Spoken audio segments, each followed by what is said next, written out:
Alhamdulillah, ang lahat ng papuri at pasalamat ay para sa Allah subhanahu wa ta'ala. Bago po ang lahat ng ating panalangin, A'udhu billahi minasyaitonir rajim, Bismillahirrahmanirrahim. Ako ay nagpapakupkop sa Allah laban sa isinumpang Satanas. Bismillahirrahmanirrahim. Sa ngalan ng Allah, ang pinakamahabagin at ang pinakamawain.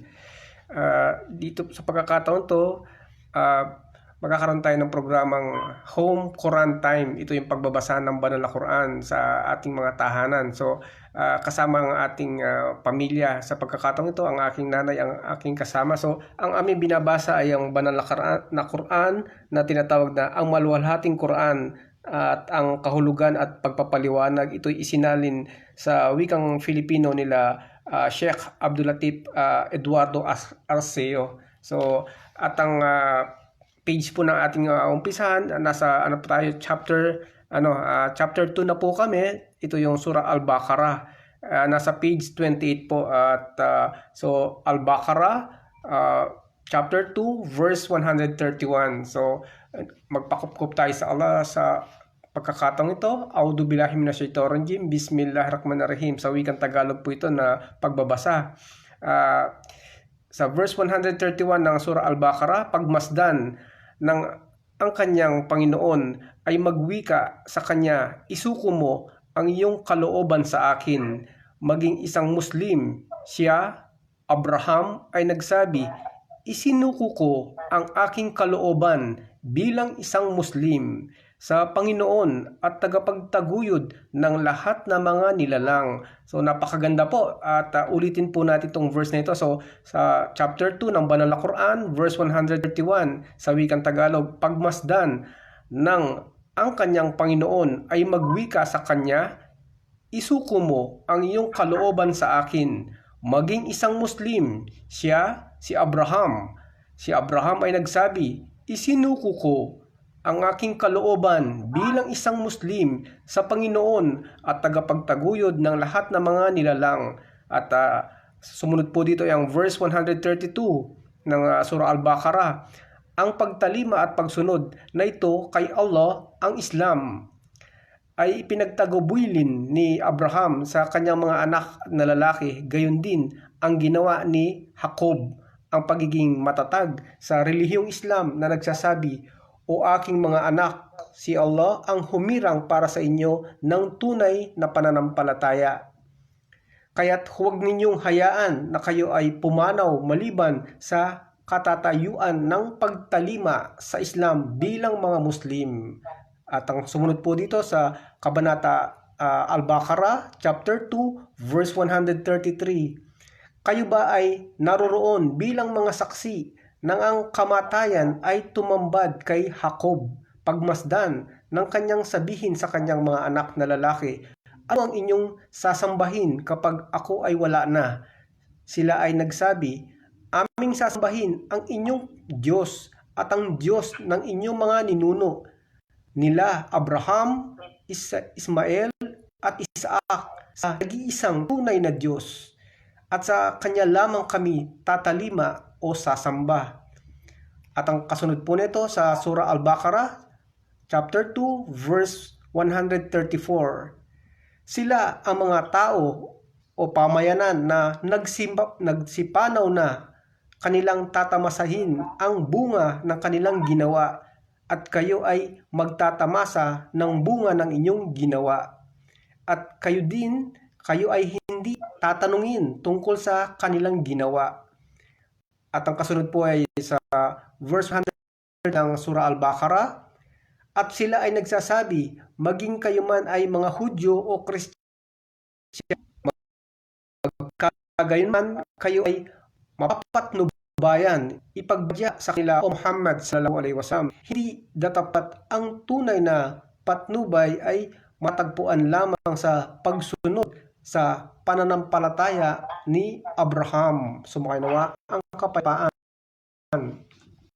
ang hanifan sa kaisan ni Allah subhanahu wa ta'ala sa Islam.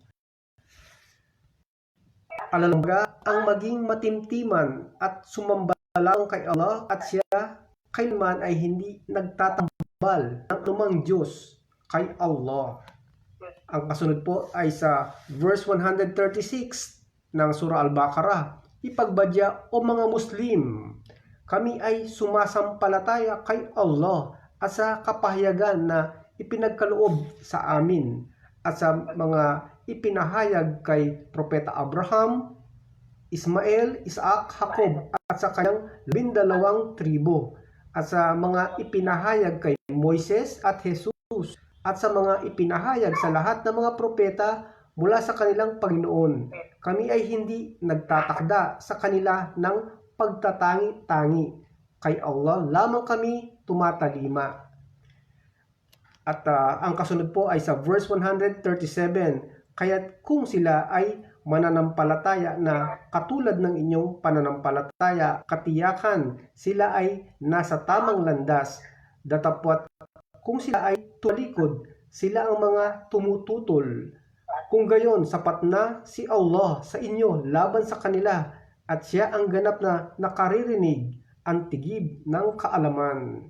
At ang kasunod po ay sa verse 138 ng Surah Al-Baqarah, chapter 2, verse 138, magpakatatag kayong sumunod sa relihiyon ni Allah, ang aming sigha o pananampalataya. Ang sigha na nagmula kay Allah, ang Islam, at ano pa kayang pananampalataya ang higit na mainam kaysa sa relihiyon ni Allah, at siya lamang ang aming sinasamba. At ang kasunod po ay sa verse 139 ng Surah Al-Baqarah. So chapter 2 verse 139, ipagbadya mo o Muhammad sallallahu alaihi wasallam sa mga Hudyo at Kristiyano, kayo ba ay makikipagtalo sa amin tungkol kay Allah? Gayong siya ang aming Panginoon at inyong Panginoon, at kami ay gagantimpalaan sa aming mga gawa. Gayon din naman kayo sa inyong mga gawa, at kami ay matapat sa Kanya sa pagsamba at pagtalima. At ang kasunod po ay sa verse 140, o inyo bang sasabihin na sina Abraham, Ismael, Isaac, Jacob at ang kanyang 12 tribo ay mga Hudyo o Kristiyano? Ipagbadya, higit ba kayong maalam kay Allah? At sino pa kaya ang higit na walang katarungan? Ayan, so ilipat natin sa page 30 ng ating banal na Quran. So ang karugtong po nung verse 141, ito po yun, maliban sa kanya na naglilingid ng kanyang pagpapahayag o katibayan mula kay Allah, at si Allah ang nakakaalam ng lahat ninyong ginagawa. At ang kasunod ay sa verse 141, sila ang mga tao o pamayanan na nagsipanaw na, tatamasahin nila ang bunga ng kanilang ginawa, at kayo ay hindi tatanungin tungkol sa kanilang ginawa. Ayan. At ang kasunod po ay sa verse 142 ng Surah Al-Baqarah, tiyak na ang mga hangal, ang mga Hudyo at katulad nila, pagano, mapagpaimbabaw at iba pa sa lipon ng mga tao ay nagsasabi, ano ang dahilan kung bakit sila nagpalit ng kibla o puok na alambaga? Ito yung tinatawag na kung saan humaharap sa pagdarasal. At ang alambaga ang Jerusalem, na kung saan sila ay nahirati na sa pagharap sa pag-aalay ng sala o takdang pagdarasal. Ipagbadya o Muhammad sallallahu alaihi wasallam, si Allah ang nag-aangkin ng silangan at kanluran. Pinapatnubayan niya ang sino mang kanyang maibigan sa tuwid na landas. Ang kasunod ay sa verse 143, kaya't aming ginawa kayo na isang pamayanan na makatarungan, pinakamainam at may balansing pananampalataya, alambaga hindi kulang o labis, upang kayo ay maging mga saksi sa sangkatauhan. At ang tagapagbalita o Muhammad, sumayo ang panalangin ng kapayapaan ng Allah, ay maging saksi sa inyong sarili, at ginawa namin ang kibla o puok ng pagharap sa pagdarasal, alambaga ang Jerusalem, na nakagisnan na ninyong doon humaharap. Pagkaraan ay aming ipinag-utos na humarap kayo sa Kaaba, upang aming masubukan ang sumunod o susunod sa tagapagbalita na si Propeta Muhammad, sumakaynawa ang panalangin ng kapayapaan ng Allah at ang mga tatalikod sa kanilang sakong o susuway sa tagapagbalita. Katotohanan ito ay mabigat sa kanilang kalooban, maliban na lamang sa kanila na pinatnubayan ni Allah subhanahu wa ta'ala. At kailanman na hindi hahayaan ni Allah na ang inyong pananampalataya, ang sala o pagdarasal o pananalangin noong kayo ay humaharap pa sa Jerusalem ay mawalan ng saysay. Katotohanan, si Allah ay tigid ng kabaitan at pinaka-maawain. Ang kasunod po ay sa verse 144 ng Surah Al-Baqarah. So, chapter 2, verse 144. Katotohanang napagmasdan namin ang pagbaling ng inyong mukha tungkol sa kalangitan o Muhammad sallallahu alaihi wasallam. Katiyakan, ililingon ka namin sa isang kibla na magbibigay kasiyahan sa iyo, kaya't ilingon mo ang iyong mukha patungo sa direksyon ng Kaaba, banal na bahay dalanginan sa Makkah. At kahit saan pa man kayo naroroon, ilingon ninyo ang inyong mukha sa pag-aalay ng pagdarasal o sala sa lugar na yaon. Katiyakan, ang angkan ng kasulatan. Ayan, so sa page 32, ito yung karugtong. Katiyakan, ang angkan ng mga kasulatan, ang tinutukoy po dito yung mga Hudyo at Kristiyano, ay ganap na nakakaalam na ito ang katotohanan mula sa kanilang Panginoon. At si Allah ay hindi nakalilimot sa kanilang ginagawa. Ang kasunod po ay sa verse 145. Kahit na iyong dalhin sa angkan ng kasulatan, mga Hudyo at Kristiyano, ang lahat ng ayat o mga tanda, aral, kapahayagan, katibayan at iba pa, nang sama-sama na ang inyong pagharap sa Kaaba ay katotohanan. Hindi nila susundin ang inyong kibla at hindi mo rin susundin ang direksyon kung saan sila humaharap sa kanilang pagdarasal. Gayon din, hindi sila susunod o susundin ang direksyon na hinaharap sa pagdarasal ng bawat isa sa kanila. Alam baga, ang mga Hudyo ay hindi haharap sa direksyon na hinaharap ng mga Kristiyano sa pagdarasal. Gayon din, ang mga Kristiyano ay hindi haharap sa direksyon na hinaharap ng mga Hudyo. Katotohanan, kung ikaw ay susunod sa kanilang mga pagnanasa matapos na ikaw ay makatanggap ng kaalaman mula kay Allah na makatotohanan, kung magkagayon, ikaw ay maliwanag na magiging zalimun o mga tampalasan, mapagsamba sa Diyos-Diyosan o mapaggawa ng kamalian at iba pa. Ang kasunod po ay sa verse 142 ng Surah Al-Baqarah. So, chapter 2, verse 146.